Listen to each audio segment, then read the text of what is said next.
Hello, everyone. Welcome to another episode of our podcast. And I have a very talented lady here today, Tooba. Welcome. Thank you. It's a pleasure having you. Me too. So, Tooba is literally the backbone of our RepStack Success Academy. We'll come to RSA. Tell us a little bit about yourself. Where do you come from, and what's your educational background? And how did you end up at RepStack? Very interesting question. I'll start with my background. So, firstly, I am from Karachi, born and raised in Karachi. And then my background in terms of education is from computer science. I was really interested in computers.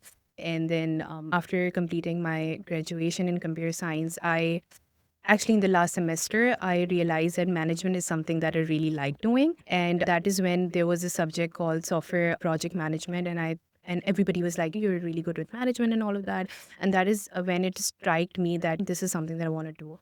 So I then started applying for jobs after my graduation. I didn't have any particular direction at that time, but I knew what I wanted to do. That was all related to management and stuff. And I was really a technical person. Coming from a background of computer science, I knew that this is something that's going to be really suited as a career for me. So I started doing the content writing. Everybody who starts their career, they usually go towards the content writing part. That gave me a little bit of touch on the SEO side as well, because SEO is also part of content writing. And then after that, I started in a company that was a digital marketing company, which gave me a little bit of insight on how the digital marketing companies work. So my boss at that time, he was making me learn different stuff because he knew that I'm new. So he was just trying to figure out what are my strengths and everything. So he made me to work on in the sales team as well. He wanted me to make calls and everything. And then he also the content writing part was going side by side, but I was also learning how you go on client calls and interact with people. I interacted with some big companies. That was a really good push that at that time my boss gave me. He wanted me to be in meetings with some renowned NGOs in USA. And that was a So it really was also something we were working in the US. That's correct. So you That's already correct. had That that gave me, experience. that gave me a little push into the US market. I was working with people who were in UK as well, because most of the NGOs who are based in US. They also have their branches in UK. That gave me a little bit of understanding in the industry into digital marketing.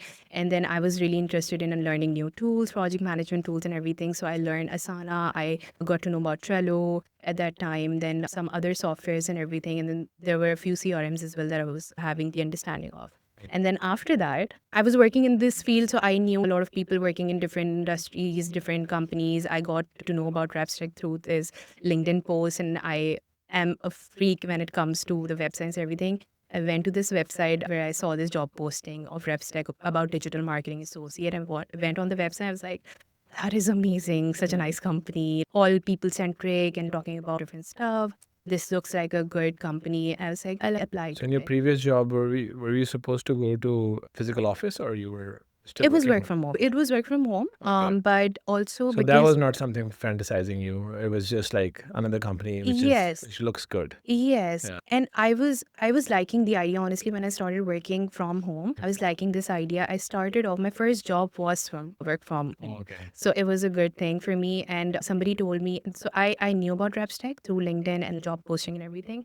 But then I was also looking for growth at that. I thought that, okay, I learned this, I knew now this part of digital marketing, but what's next? Where's the management part that I was looking for from the start? And then when I saw digital marketing associate job posting on RepStack, one of my friends recommended me to apply. How about these are the things that really resonates with the skill set that you have at that time. So I was like, yeah, sure, let me just go ahead. I applied. There was a lot of rounds of interviews and background checks and the calls and everything.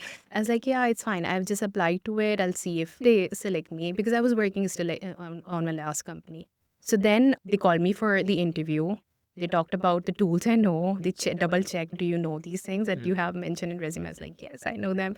And then cut to rest is history. I entered as digital marketing associate.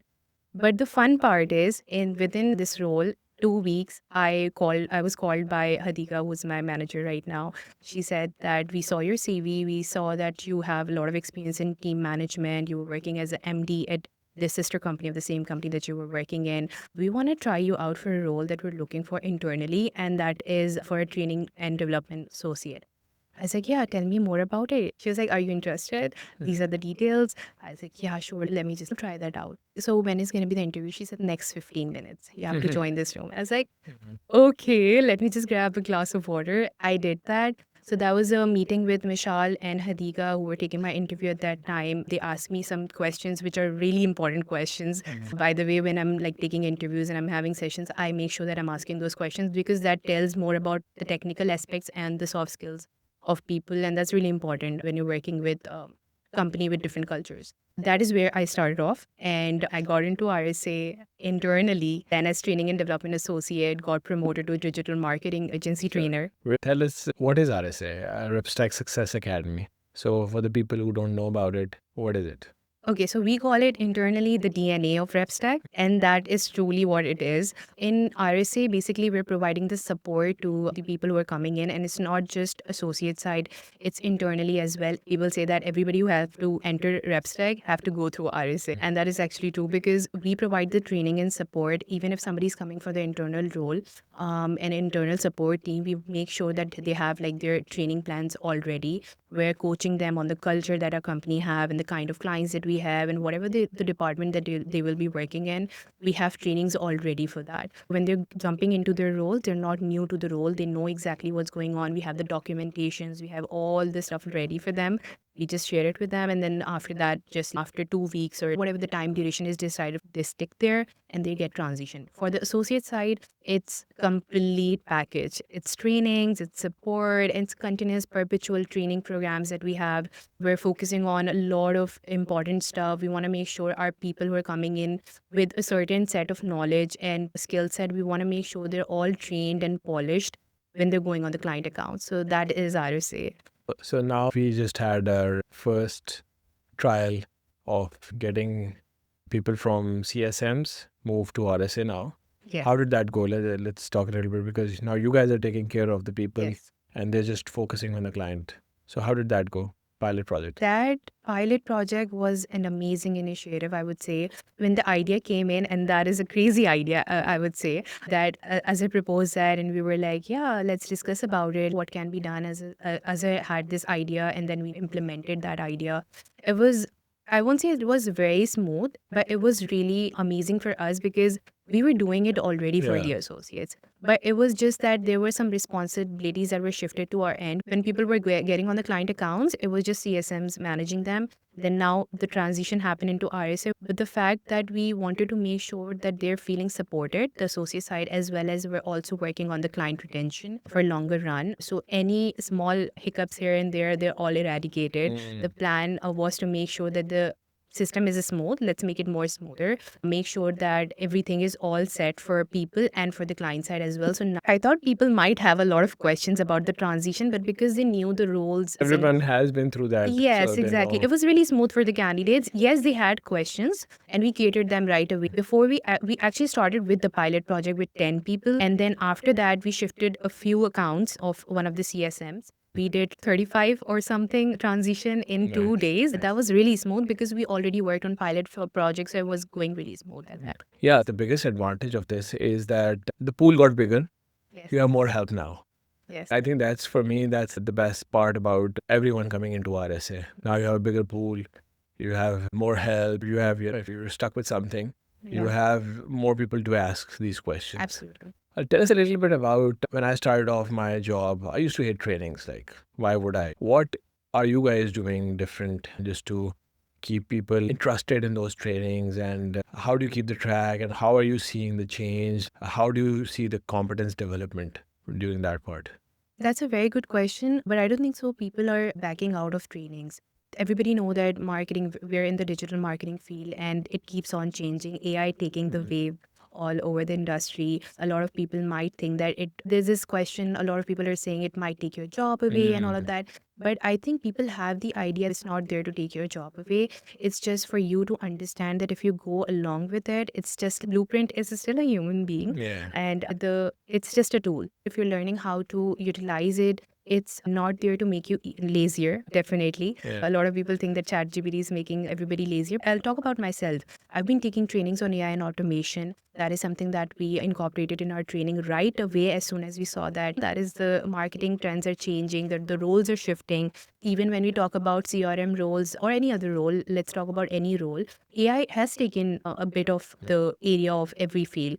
So you need to be like on the top of it. And we wanted to make sure that we incorporate the trainings right away whatever the marketing trend was, we researched about it. Your question was about how people are taking it, because a lot of people do hate trainings. I don't think so. Feedback that we've gotten is that people actually come to us and they tell us like, Tooba, I've done this training. Tell me more about it. So I was just seeing this thing. It's really trending. Can I also take trainings? Do we have trainings about that? I am like, yeah, we do have it. We've already incorporated it. And then we keep on taking feedback. We do ask people, what is that one thing that, and I'm also on the placement side because I'm now a lead training and placement manager. So I exactly know what is the demand of the clients. What are they looking forward to? A few months back, there was this new feature that was launched by GHL, Employee AI, and people, like, everybody was talking about it. We want people with Employee AI experience. And I was like, okay, they don't have it right now, but we can provide the trainings. We started providing the trainings, and now people do have experience. In RepStack, people have used Employee AI. They do have hands-on experience. We're giving them the hands-on experience by transitioning them into different teams. We do have one CRM and AI automation specialist in our team who's training them on daily basis. There are sessions about it. We are updating the trainings on daily basis as well, and we're also keeping a track. It's not just that we've made the trainings, it's all up on LMS and nobody's keeping a That's track what of matters. it. Yeah, we're keeping a track on weekly basis. So we're taking the feedback from the clients on daily basis. CSMs are rolling out the emails to them on the trackers that, this week this training is done, what is next coming in. But if there's anything that you want to jump in and just amend any training, if you want any certain tool or software to be the associate to learn about that, we can do that as well. So when somebody joins, like for the newbies, they take the trainings. Is there any other kind of like implementation that you make them do as well, or it's just the trainings? Yeah, we do have softwares, we do have tools, we do have CRMs that we're providing the accesses to them. Once they're done with the training and they have a hold of that, we transition them into different departments. We have marketing department, we have technical department, technical operation departments, which is tech ops. We transition those candidates so they are not just jumping into the interviews directly saying that I have trainings on that, but they're also taking hands-on practice. They're doing the hands-on practice and their tasks that are provided by different teams to them. They're still reporting to RSA, but the training and tracking is it's the part that RS is taking care of. And then the hands-on practices, the different departments are taking care of that. And recently we started this, I talked about the CRM and automation specialist that we have, Haris, in our team. He's providing the hands-on practice. He's providing how you build up your portfolios and how you can like have everything all sorted in your portfolio. So the client, then when they watches it, they know exactly who they're hiring and what kind of skill set they do have. So it's not just saying randomly that I know this thing. It's also stuff that we are showing them in the interviews that this is what I've done already. So on your personal side, what tools do you use the most for your day-to-day tasks? It's go high level because I'm also training candidates for the Proctor exams, GHL exams, admin certification. So that is a one tool. But the most amount of time that I'm using ClickUp all the time, because we have all the project management stuff going on there. We have all the details, the trackings. There are client requirements, placement sheets, all that stuff goes in ClickUp, and then Slack, obviously, for the communication part. And GHL, how many people are certified now? Just for the audience to know that we are the only partners, human resource partners that are providing GHL certified admins. How many of them are certified admins now? We have 70 plus Nice. admin certified. And I think they're worldwide, it's 600 right now or 700, something like Yes. that. Yeah. So out of that, 70 are from RepStack. Pretty great achievement. I'm really proud of that. The best part about, I think, working from home and being part of an organization which is 100% home-based. Tell us a little bit about your day. How does it look like? And I'm sure you're saving a lot of time not traveling. Yeah. But what else do you do?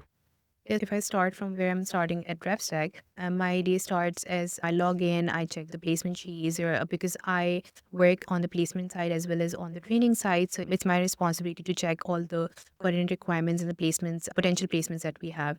So that's how it starts. I just look into that, and then there are different meetings, departmental meetings. I'm collaborating whole day. My day looks like collaborating with different teams on different matters. There are associate management going on. There are interdepartment meetings going on. There are L10s that are going. So that is how the day looks like. It's all packed with meetings. What about before and after RepStack? What do you do? What do you do in that time?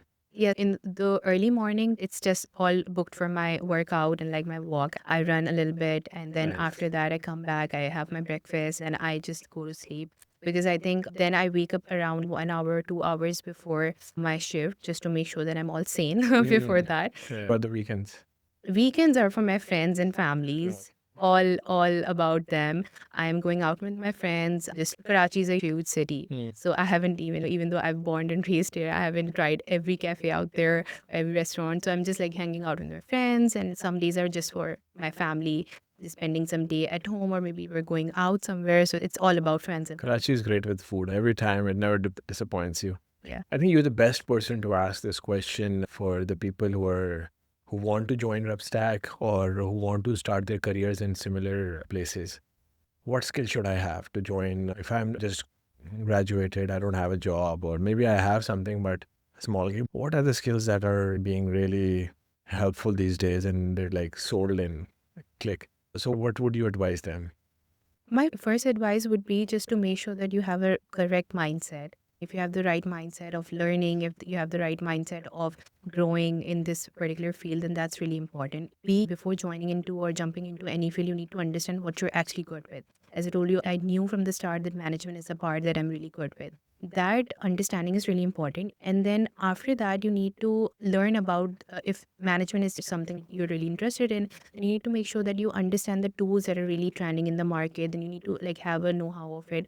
You have a little bit of information, we're going to polish that. You have a little bit of like knowledge, we're going to make sure you from basic to at least we're going to be bringing you to the intermediate, and when you're on the job you learn and you might become expert as well. That is really important for you to understand. Then there are tools on different roles, right? We have SEO, we have CRM and automation, that's a trending one. So you need to understand the AI, you need to understand the automation, how things work, the workflows and everything. You need to understand that the support is going to be there always. There's going to be, as I told you, that we're also providing the hands-on practice. If you have the correct mindset of learning, I think you can definitely grow, and that is what I did as well. The starting point for people who are just graduating, my advice would be to just don't look into anything. Just keep your mindset and your goal straight that I have to learn. Whoever is giving me any opportunity to learn, just go ahead and take that opportunity, because that is going to open more rooms for you.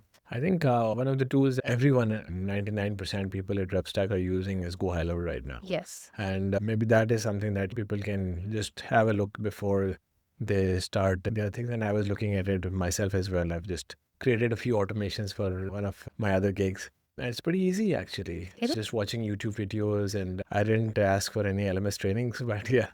I don't know if LMS has GHL trainings or not. We do. We have a lot of them. GHL is basically like a lot. This is a very common feedback that we receive. So every time somebody jumps into GHL, the first time they're like, "Oh my God, there's so many features. What do I do about it?" And then after they have taken the trainings, they've explored it, they know this is very handy. It is exactly what is going to help you out in understanding and like making your process easier. The sales team is using it, so the salesperson can use it. A CRM and automation person can use it. A content and graphic person can use it, like for the social media management, calendars and everything. And I'm going to these GHL summits in Dallas, and I have seen dentists using them for their own business. Absolutely. Literally, small bakeries using them, and nobody has integrated them for them.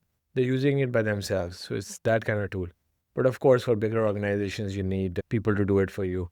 Other than that, one of the things that we really focus on is your presence and your physical look in front of the camera. Yes. How do you guys make sure that this is covered? And do you train in the RSA as well?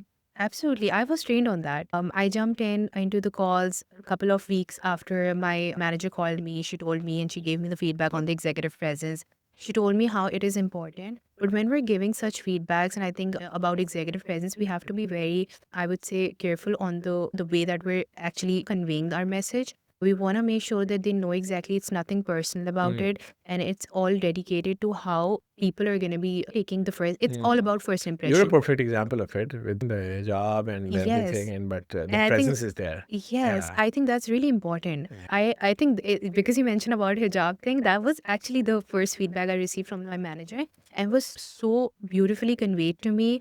I was like, okay, this is what I need to like do. Let me just put everything back. I need to like work on that. This is really important. And I can see the difference now, 2+ years into RepStack, and I see why it is important. When you're going on the calls, when somebody is in a good executive presence, it just puts a really impactful idea behind in front of the client. It just puts such a good impression that you're actually dedicated to what you're doing. You're there, present, all mentally, or with the great executive presence. And I think we emphasize on it is because it's really important. We're working in a remote company. We're not meeting daily. We're not having that interaction one on one. So it's really important whenever you're opening the camera, you have to be so presentable that the person who's sitting next to you doesn't feel like you're somewhere else. It should be like they're like in front of you. Yeah, I've known you for a while, at least a year or so, and I've always seen you enjoying RepStack as well. Apart from just enjoying it, the financial factor as well, I think, for everyone, it's very important. Yes. Do you feel very content that this is something that, of course, I've seen people changing their lives. So how do you feel about that part of it? Is it enough, or it's like, how do you feel about that? I'm going to talk about myself. The structure is amazing. Whenever there's an opportunity, whenever there is a increment, there is a lot of stuff that you're doing, you get praised for that. You get praised through that, and the appreciation is there through words, the appreciation is through increments, and I think that's really important. I'm really content. That is what you were asking. That is correct. And I think the idea of having that biannual increments and everything, and the process, the structure that is set up for even for the associates, it's really amazing. So you won't feel like, I think one of the things that I really thought before joining RepStack was that there is less appreciation of the work that you do. And when I joined RepStack, I was really happy on that part because the appreciation is there. You're gonna receive shout outs. You're gonna receive it if you're doing an amazing job.